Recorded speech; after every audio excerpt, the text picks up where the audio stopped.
Servus and welcome to the World of Marketing Jobs podcast, where I'm taking you on a marketing journey of job awareness, consideration, and application. And in this episode, we will talk about someone who I've been working with over the almost past 2 years, and also someone who has a very interesting job for me. Welcome, Vanessa, to my podcast. Thank you so much, Sonja. I'm really happy to be here today. I'm really happy to have you too. So, you are a senior marketing and brand specialist. Is that right? Yes, that's right. Perfect. So, let's jump right into it and cover some this or that question. So, I'm always going to give you two options and you choose the one that fits your job better. Okay, let's go. Perfect. So, B2B or B2C? So it's currently a job in B2B. SME or large corporation? I would say a large corporation. Local or international? Definitely international. Are you an agency or do you work in-house? So I have to decide. So I say agency, but I would also say it depends. Why would you say that? Because sometimes you have things you can do in-house, but also you need agencies for input from, someone who's not that deep into your specific topic. So I would also always say, have a look at the topic and then decide if it's more in-house or if you need an agency for it. Very clear. So are you a full stack marketer or would you consider yourself more like a specialist? I would say specialist. Senior marketing and brand specialist. I think I would have guessed that myself. Do you work in a small or a big team? So we have a small team, but we're a bigger department. So I would say both. And when you look at your day-to-day work, are you more structured or flexible? So I think these are hard questions because I can't say both for everything. So I would go with more flexible. Very clear. So now we got a little idea where you are in the this or that sphere. And I would be super curious to know how a job slogan would sound like. So you are a senior marketing and brand specialist. What's your catchphrase? So I always say that I'm creating brand experience in the energy market. Very interesting. So you are really towards, okay, I'm creating something, and you also are in a specific field, which can make it more or less difficult to create this brand experience, right? Yes, definitely, because the field is something completely different, and especially B2C, but also the energy market. You have a totally different audience. The target group is different to what maybe most of us know. And so that's why it's very special to have a role in marketing and branding there. Super interesting. So, what would you say are your daily tasks? How does a day in the life of Vanessa Birnbaum look like? So my job covers two different, or not completely different, but has two roles, I would say, or two perspectives. One is the branding perspective, and this really covers everything from top to tail, I would say, from the brand strategy, which includes developing corporate design, a brand architecture, brand tonality. How does the brand feel and is recognized by the outside world, but also internally? But of course, you also have a lot of operational work, like creating templates, graphic design, design checks, platform design, like all of these really more operational tasks. And so I have days where I only do the smaller things, but of course, in the long term, we have a look at the strategy and how the brand develops. And then I also have the marketing part, which covers more communication campaigns, corporate campaigns, product marketing, like more the classical marketing stuff. And so I know from her first-hand experience that last year you led a brand refresh. You were the spokesperson for that for an entire group. So can you a little bit tell me what your tasks were there? How did your involvement there look like? Yeah, I was, I would say, kind of a project manager, but also gave, of course, a lot of input. And the goal was not to do a whole rebranding because after an interview phase, we noticed, okay, we are in general happy with how the brand is recognized, but we need to adapt to new standards that we have. We came from a world where we printed a lot, and now we are in a very digital world where the formats change and where we just have different requirements. And then we adapted to that.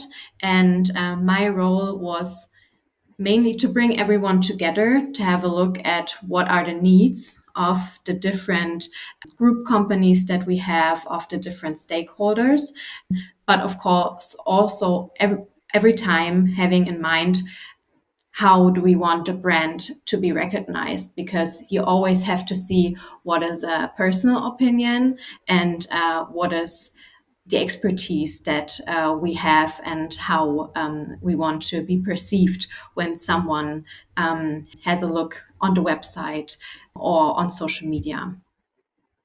And would you say that this is particularly difficult in the energy field or in a field where there are a lot of technical experts and the point of view is not particularly directed towards a good branding, more towards the message itself? Mm, I'm not sure if it's only in the energy market. I would say the field is more special because the topic is very special and it's nothing that you can touch or that has a strong emotional value. I think this makes it much easier if you have something like this. But still, we know how we want to be perceived. We are professional. We are close to our customers, and this is something that I would say is very kind of easy to, yeah, then put into a brand. So I'm not sure if I can say that it's difficult because of the sector that I'm in, but I would say it makes a difference definitely when developing a brand and also the tonality and everything that comes with it. Super interesting and super clear. So, when we go back to your day to day work, what tools do you particularly use? Yeah, So I would say one of the most important tools is the Adobe Suite. Of course, you do a lot of graphic design, and this is what I use on most of the days. And other than that, I have to be honest, there are not that many tools. Maybe I'm sometimes a bit behind when it comes to checklists and so on. I'm more a OneNote and yeah, doing everything in lists girl. But yeah, I would say it still works. Of course, you work a lot with also the office programs, but I would say this is something that most of us do. Maybe we do it a bit differently because we have a different view on it. what is that particular view?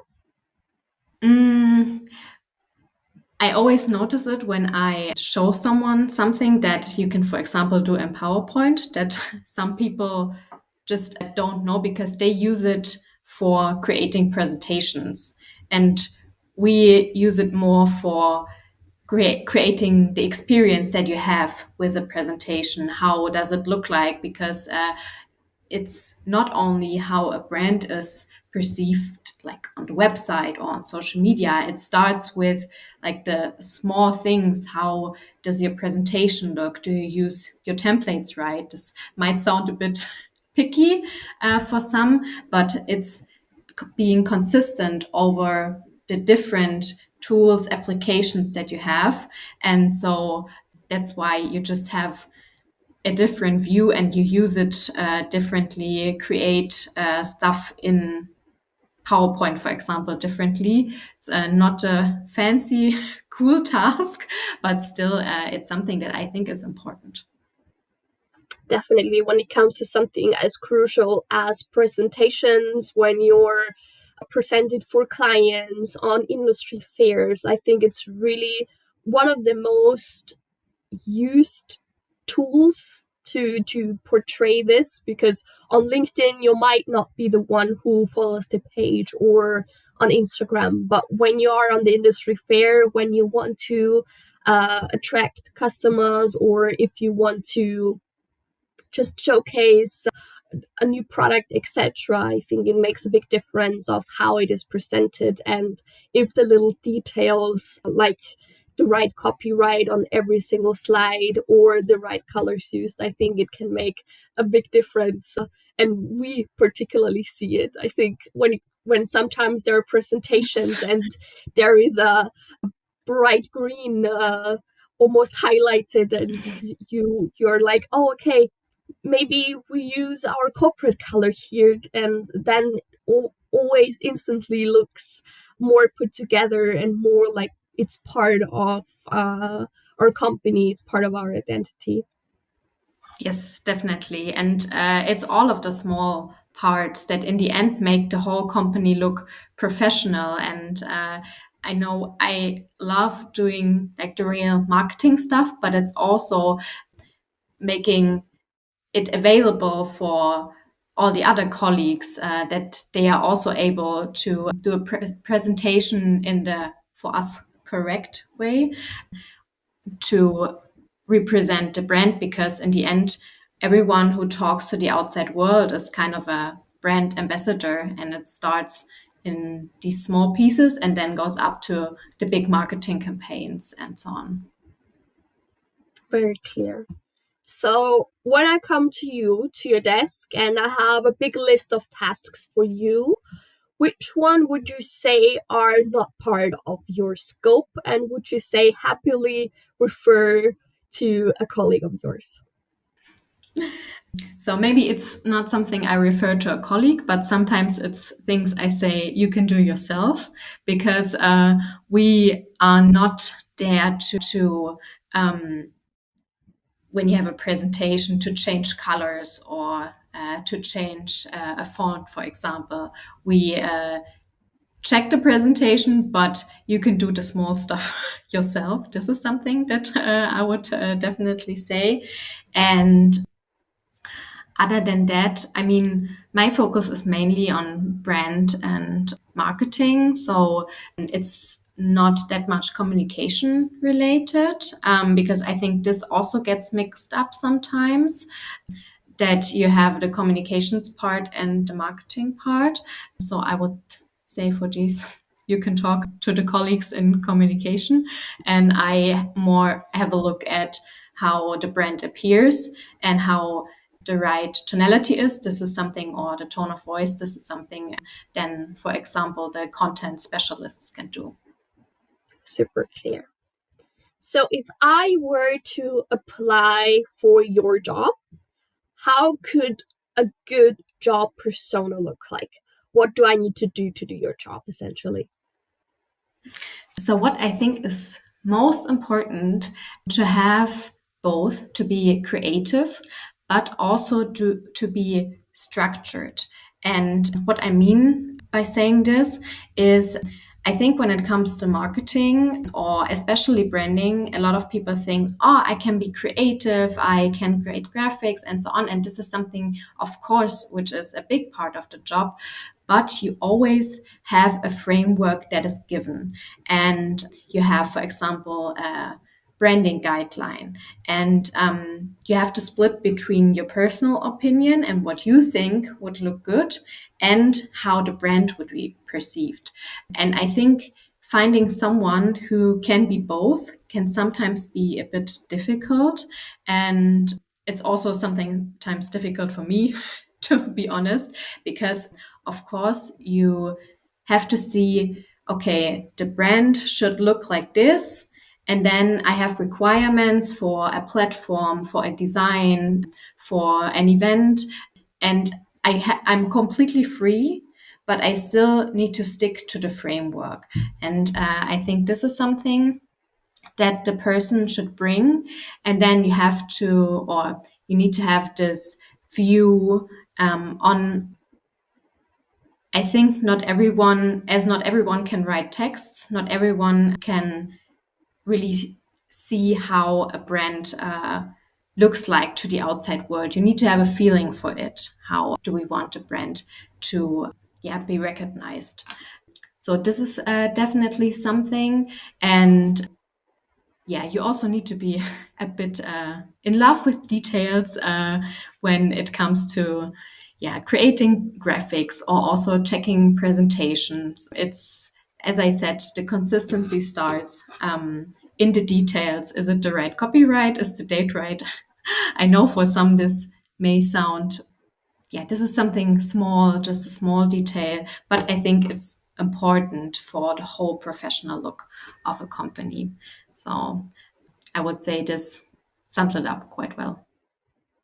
So it's all about having the right character, being the right person, and the skills, like being good at Adobe Express or Photoshop, can be something that can be learned on the job. Yes, definitely. So there are so many things that you can learn. And that's also when we are looking for someone, for example, for a working student, and they say they've never worked with Adobe, we're like, okay, you can learn that as long as if you have a look on the website and can tell me how you see the brand, then everything else you can learn. Very clear. So let's dive into the job value proposition, where I will give you like a little fill in the gaps exercise to, I would say, yeah, summarize your job a little bit and make it a little more graspable for our fellow listeners. So, a senior marketing and brand specialist helps Companies who want to who want to build a strong and consistent identity of a brand. by reducing. Mm, now, I have to have a think about it by reducing. Yeah, that's hard because you never think about what you really reduce. It's more you think about what you create for Mm-hmm. the company. And so I would say reducing. I'm not sure if I can find something now. Maybe something in the lines of by reducing graphical inconsistencies or by Yeah, that's a good point. Yeah, by maybe it's not only graphical inconsistencies, but the whole brand recognition inconsistencies. Mhm. And now it's your time to shine by increasing. By increasing the brand awareness and a professional look and feel to the right target group. Very clear. So it's all about making sure everything is aligned, everything is consistent across all the channels you can think of. This starts with a social media post and ends at the website. Yes, so it's all communication assets that you can think of, and also it's digital and print.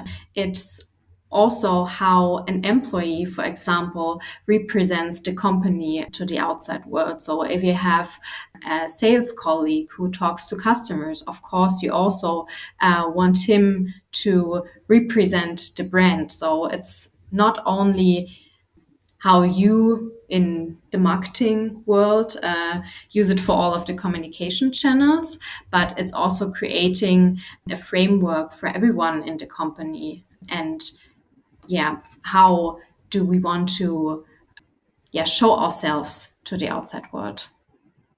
And what golden nuggets will you give me on my way and also on the listeners and viewers if they watch with video on the way to do the job as good or maybe even better in the future?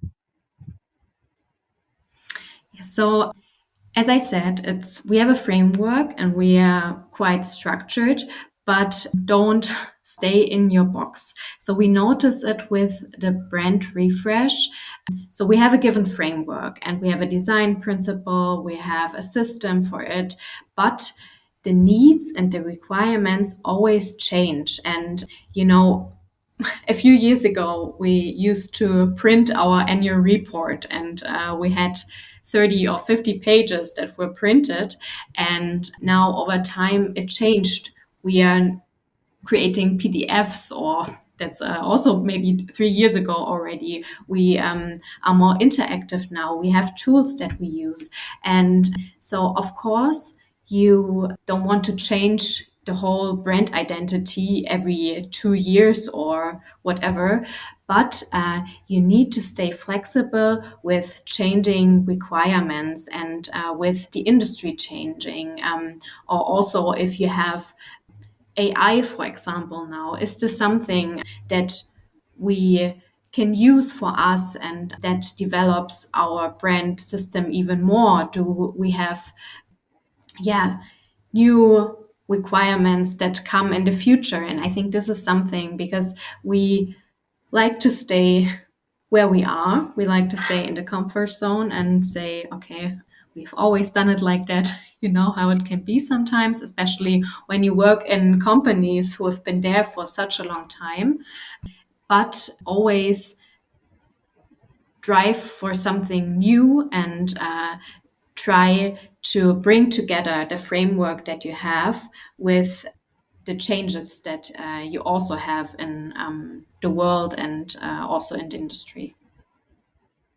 Very clear. And you mentioned AI. Do you have maybe an example for me how AI shifted your design, your brand identity? Mm, I would say also there we are still at the beginning, but I think you can use it quite well. You can train it with how your brand should be perceived and then let the AI help the colleagues, for example, creating presentations, finding, I mean, that's not only branding related, but also the right tone of voice and it can create graphics for you. I mean, this is something that can help you a lot, but of course you need to put work in it. And maybe also you notice, okay, my design system might not work with the way that AI works. Maybe I can adapt to it, and maybe there are changes that can be made to make the system even more flexible. I mean, this is I think we are still at the beginning with the whole AI topic. So we have to see what is coming. But I would say this is something that can really help us and help the brand to be perceived even better because it's more professional and it's easier to be perceived professional if everyone's able to do it. Very, very clear. So now it's already time for the question from my previous guest. My previous guest was Lubka Nowowska. She is my associate professor, so my marketing professor in my master's, and the academic director for all the master's programs. So it was very interesting to talk to her about school systems and how that impacts her job on a day to day basis. And she left a wonderful question for you, which is if you are about to change your profession radically, what would that be and why? That's a very good question. So I would say if I could change like everything that I do now, I would maybe go more into sports because it's where my hobbies lay. And I think there's so much, so many interesting jobs in sports, not marketing related, but when it comes to maybe I would be a professional athlete. But I think also like the whole analyzing systems or yeah, I think it's a completely different world. So this would be maybe something that I would do instead because that's where kind of my passion besides marketing and communication is. Yeah, so maybe that's not the craziest answer, but yeah, that's what I would go with. Maybe to tie into that, what are your tips to relax with sports after your work, to have this work-life balance? What do you do? Do you have tips? Curious to know. Yes.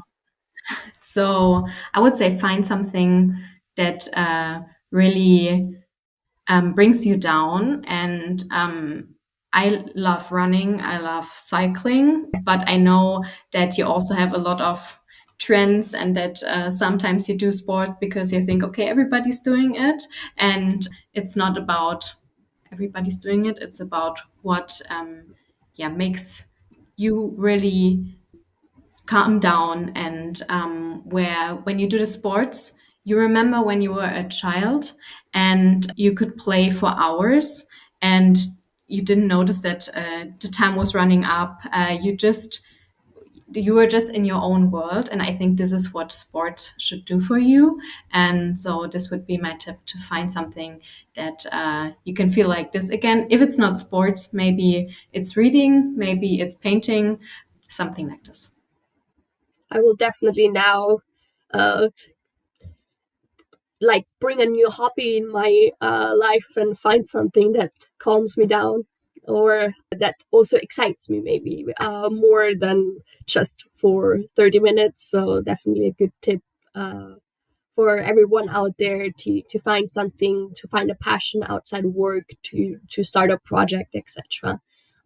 So now we're really at the end of the interview, and the only thing left on my little list is the question for the next guest. Do you have one with you here today?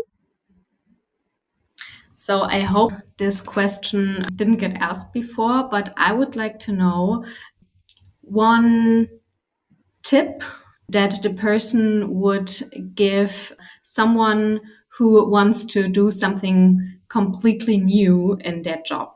So, if they would change jobs or if they want to try something new, what is a tip that they would say, okay, this is something you should follow, and then you would succeed? Maybe it depends on the person that comes, but I think this could be interesting. Very good, like follow up question, a little bit to the question you had, to get like, okay, I don't want to change radically, but maybe I'm ready to change a little bit. What tips do you have for me? And I think it's super relevant because we're constantly adapting, our scopes change, and maybe we are ready for it but don't know yet how to communicate it or how to get started to bring that shift into our lives. So definitely an interesting question, and it makes me a little bit excited for the next episode to see what the answer will be. And thank you so much for your time here today. It was a pleasure to get to know what you do as a senior marketing and brand specialist. And yeah, I hope you enjoyed it too. Yes, thank you so much for having me and for letting me talk about my job, what I do every day, and what I love to do. And I hope I could give some insights to it. And it was really great. Thank you. Definitely super interesting. And to those listeners who made it to the end, thank you so much for listening or watching if you watch it with video. And we'll see.